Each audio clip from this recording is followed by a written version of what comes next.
YS Vivekananda Reddy హత్య కేసుకు సంబంధించిన ఆయన కుమార్తె సునీతారెడ్డి అలుపెరుగని పోరాటాన్ని చేస్తున్నారు.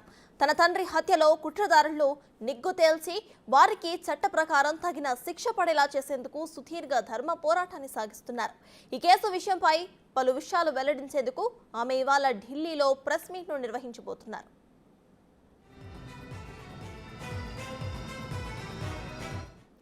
ఢిల్లీలోని కాన్స్టిట్యూషనల్ క్లబ్లో సునీత నేడు ప్రెస్ మీట్ను ఏర్పాటు చేశారు. తెలుగు మీడియాతో పాటు జాతీయ మీడియాను కూడా ఆహ్వానించారు.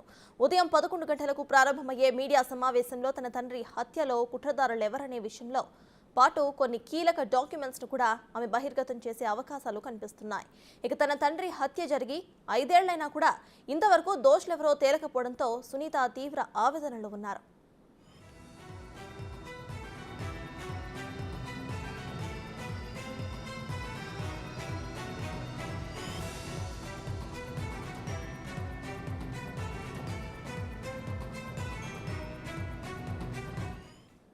సునీతారెడ్డి తాజా నిర్ణయం ఏపీ రాజకీయాలపై ప్రభావం చూపే అవకాశం ఉందని రాజకీయ వర్గాలు విశ్లేషిస్తున్నాయి. త్వరలో లోక్సభ, ఏపీ శాసనసభ ఎన్నికలు జరగబోతున్న నేపథ్యంలో సునీత ఢిల్లీ ప్రెస్ మీట్ వైసీపీ వర్గాల్లో ప్రకంపనలు సృష్టిస్తోంది. ఈ ప్రెస్ మీట్లో ఆమె ఎవరిపై ఏం బాంబు పేలుస్తారో అని ఆసక్తికర చర్చలు సాగుతున్నాయి.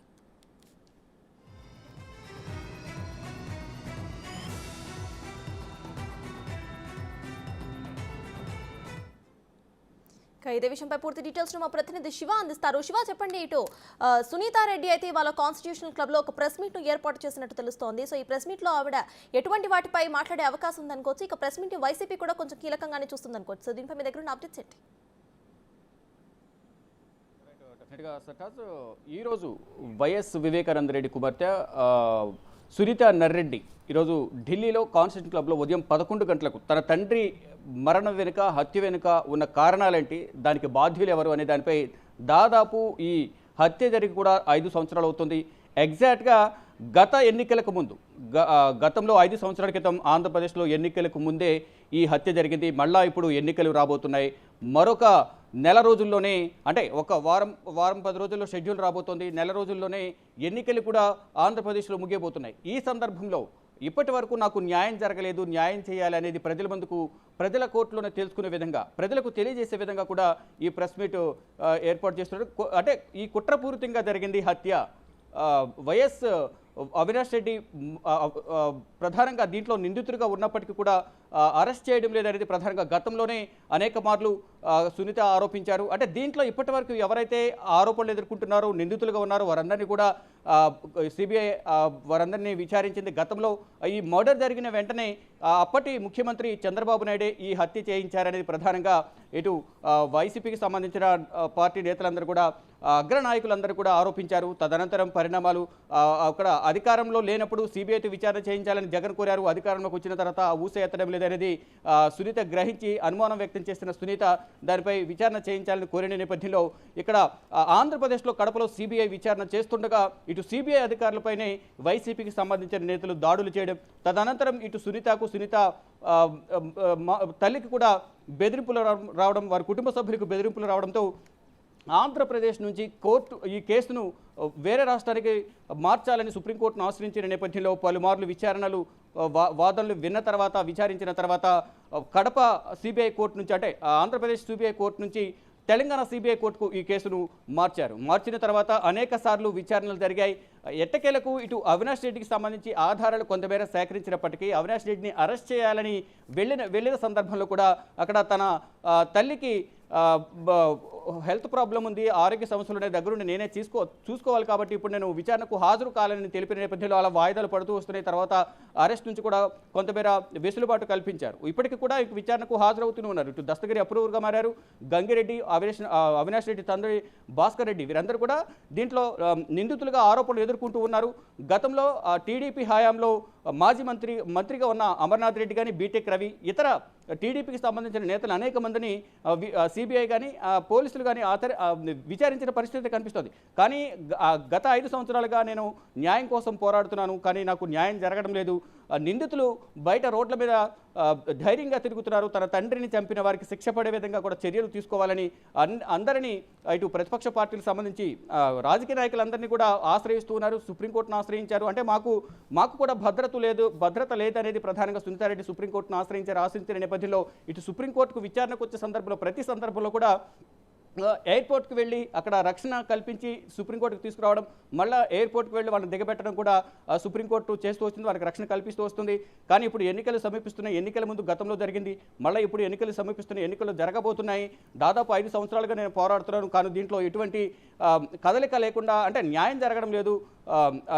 ఎవరైతే నిందితులుగా ఉన్నారో వారందరూ రోడ్ల మీద ధైర్యంగా తిరుగుతున్నారు తప్ప తన తండ్రికి జరిగిన అంటే తనకు జరిగిన అన్యాయం, తన తండ్రిని దారుణంగా హత్య చేశారు అంటే ముందు గుండెపోటు అని చెప్పారు, తర్వాత హత్య నేరం హత్యగా దాన్ని మార్చారు. అంటే ముందు గుండెపోటు చెప్పారు, తర్వాత హత్య అని నిర్ధారణ అయింది. తనకు అనుమానం రావడంతో తన తండ్రి ఒంటిపై ఘాట్లు కానీ కుట్లు కానీ అనుమానం రావడంతో పోలీసులకు కంప్లైంట్ చేస్తారు. పోలీసులు కంప్లైంట్ చేసిన తర్వాత విచారణ వేగవంతం చేశారు. వేగవంతం చేసిన తర్వాత ఒకరిని తర్వాత ఒకరిని విచారించిన తర్వాత ఇటు గంగిరెడ్డి కానీ, వైఎస్ అవినాష్ రెడ్డి తండ్రి అవినాష్ రెడ్డి, అటు భాస్కర్ రెడ్డి, అవినాష్ రెడ్డి, దస్తగిరి, వీరందరూ కూడా దీంట్లో కీలకంగా వ్యవహరించారు. మరోవైపు ఇటు ఎవరైతే దర్యాప్తు అధికారులు ఉన్నారో సిబిఐకి సంబంధించి వారందరినీ కూడా బెదిరించడం, విచారణకు రావద్దంటూ బెదిరించడం, మరోవైపు ఇటు వారి కారును యాక్సిడెంట్ చేయడం, ఇదంతా కూడా చేస్తూ ఉన్నారు. ఇటు దర్యాప్తు సంస్థ అధికారులు కూడా కొంత ఆందోళన, భయం వ్యక్తం చేసిన పరిస్థితి కనిపిస్తూ ఉంది. ఇక మొత్తంగా చూసుకుంటే ఇక్కడ దర్యాప్తు శాఖ అధికారిని కూడా మార్చాలని చెప్పి ఇటు నిందితుల తరపున సుప్రీంకోర్టులో పిటిషన్ దాఖలు చేశారు. అయితే ఆ దర్యాప్తు శాఖ అధికారిని ఉంచుతూనే మరొకరిని కూడా దీనికి నియమించారు. కానీ మరోవైపు ఏదైతే కోర్టును కేసును వేరే రాష్ట్రానికి బదిలీ చేయాలని తెలిపిన నేపథ్యంలో ఏపీ సిబిఐ కోర్టు నుంచి తెలంగాణ సిబిఐ కోర్టుకు మార్చాలని తెలిపిన నేపథ్యంలో అక్కడ డాక్యుమెంట్స్ అన్ని కూడా ఇటు తెలంగాణ కోర్టుకు సబ్మిట్ చేయాలని సుప్రీంకోర్టు ఆదేశాలు జారీ చేసింది. ఆ డాక్యుమెంట్స్ సంబంధించి కూడా పలుమార్లు సిబిఐ కార్యాలయానికి ఢిల్లీలోని లోధి రోడ్లోని సీజీఓ కాంప్లెక్స్ పలుమార్లు సునీతా నర్రెడ్డి వచ్చి సిబిఐ అధికారులు కలిసారు. ఎట్టకేలకు ఆ డాక్యుమెంట్స్ను కూడా తెలంగాణ సిబిఐ కోర్టుకు అప్పగించారు. కానీ ఇంకా విచారణ అనేది మందగిస్తూ ఉంది, వేగం లేదు. త్వరగా చర్యలు తీసుకునే విధంగా ఆదేశాలు ఇవ్వాలని కూడా సుప్రీంకోర్టును ఆశ్రయించారు సునీతారెడ్డి. ఇప్పటికీ దీనికి సంబంధించి విచారణ కొనసాగుతుంది. గత 10 రోజుల క్రితం కూడా అవినాష్ రెడ్డి సిబిఐ కోర్టుకు వెళ్ళి విచారణ ఎదుర్కొన్నారు. ఇటు దస్తగిరి కూడా రీసెంట్గా అప్రూవర్గా మారారు. తనను ఒక సాక్షిగా మాత్రమే పరిగణించాలి, దీంట్లో నాకు ఎటువంటి పాత్ర లేదు అనేది ప్రధానంగా ఆయన చెప్తూ వస్తున్నారు దస్తగిరి. ఇక మొత్తంగా చూసుకుంటే 5 సంవత్సరాలు గడుస్తోంది, న్యాయం జరగలేదు. కానీ ఈరోజు ప్రెస్ మీట్ పెట్టడం వెనుక ఉద్దేశం ఏంటి? గత 5 సంవత్సరాల క్రితం ఎన్నికల ముందు ఈ హత్య జరిగింది. మళ్ళీ ఎన్నికల ముందు తనకు న్యాయం జరగాలని మీడియా ముందుకు రావడంలో ఆంతర్యం ఏంటి అనేది అందరూ కూడా రాజకీయ వర్గాల్లోనూ ఇటు వైసీపీ వర్గాల్లోనూ మరీ ముఖ్యంగా ఎవరైతే దీంట్లో పాత్రదారులు సూత్రధారులు ఉన్నారో వైఎస్ వివేకానంద రెడ్డి హత్య కేసులు వారందరికీ గుండెల్లో అయితే దడపుడుతుంది. ఇప్పుడు ఎన్నికల ముందు ఈ ప్రెస్ మీట్లో ఎటువంటి విషయాలు మీడియాకు వెల్లడిస్తారు, ప్రజల ముందుకు తీసుకురాబోతున్నారు, ఎటువంటి డాక్యుమెంట్స్ను బయట పెడతారు, ఎవరెవరి పేర్లు బయట పెట్టే అవకాశం ఉంది అనే దానిపై కూడా ప్రధానంగా అందరూ కూడా ఉత్కంఠగా ఎదురు చూస్తున్నారు. మరీ ముఖ్యంగా దీనికి సంబంధించిన ఆందోళన వ్యక్తం చేస్తున్న వారిలో ఎక్కువగా ఈ వైఎస్ వివేకానంద రెడ్డి హత్యకు సంబంధించిన నిందితులు ఎవరైతే ఉన్నారో వారందరూ కూడా కొంతమంది ఆందోళన వ్యక్తం చేస్తున్నారు. ఇటు సునీతారెడ్డి పోరాటానికి వైఎస్ షర్మిల కూడా సపోర్ట్ చేస్తూ వస్తున్నారు. అంటే దీనికి ఒక కారణం, హత్యకు ప్రధాన కారణం ఎంపీ సీటు, లోక్సభ ఎన్నికలకు సంబంధించి ఒక ఎంపీ సీటు వివాదంలోని ఇదంతా తలెత్తింది అనేది ప్రధానంగా గతంలో కూడా అనేక మార్లు వైఎస్ షర్మిలారెడ్డి కూడా సునీతారెడ్డికి సపోర్ట్ చేస్తున్నట్లుగా కూడా తెలిపారు. దీని వెనుక ఎవరున్నారు ఏంటి అనేది కూడా ప్రజలందరికీ తెలుసు, దేశం అందరికీ తెలుసు. దేశ ప్రజలందరికీ న్యాయస్థానంలో న్యాయం జరుగుతుందంటూ కూడా షర్మిలారెడ్డి కూడా సునీతా నర్రెడ్డి కూడా సపోర్ట్ చేస్తూ వచ్చారు. ఇక ఈ రోజు మరి కాసేపట్లో 11 గంటలకు వైఎస్ వివేకానంద రెడ్డి మర్డర్ కేసుకు సంబంధించి సునీతా నర్రెడ్డి ఏం చెప్పబోతున్నారు, ఎవరెవరి పేర్లు బయటకు వస్తాయి, ఎటువంటి డాక్యుమెంట్స్ బయట పెట్టబోతున్నారు అనే దానిపై కూడా అందరూ ఉత్కంఠగా ఎదురు చూస్తున్న పరిస్థితి అయితే ప్రజెంట్ కనిపిస్తూ ఉంది. Sartaj. Right, thank you Shiva.